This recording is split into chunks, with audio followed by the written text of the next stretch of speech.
ఏలినాటి శనిని ఎప్పుడూ దూషించకూడదు.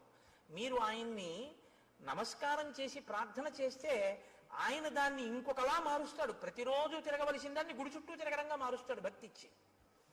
కాబట్టి ఇప్పుడు శాపానుగ్రహం ఇందుకు ఇస్తారు, మార్పు తీసుకురావడం కోసం ఇస్తారు. వెంటనే తనకు అర్థమైంది, అయ్య బాబోయ్ ఇలా ఉండడమా. పడ్డాడు మహర్షి కాళ్ళ మీద. ఇప్పుడు పడి అన్నాడు, ఎప్పుడు నాకు ఈ శాప విమోచనం అని అడిగాడు. అయితే మారేవు కదా, ఇప్పుడే అన్నారు అనుకోండి, ఆ బుద్ధి మళ్ళీ మారిపోతుంది. అందులో ఆ బాధ ఏమిటో తెలియాలి.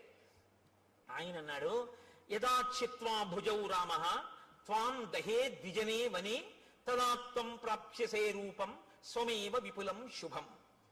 నీవు అరణ్యంలో పడి ఉండి ప్రాణుల్ని తింటుంటే ఒకానొకప్పుడు రామచంద్రమూర్తి అరణ్యంలోకి వచ్చి నీ భుజములను తెగనరుకుతారు. ఆ తెగనరికి అరణ్యంలో నిన్ను కాల్చేస్తారు. ఎందుకంటే ఆ ప్రాణి అలా ఉండి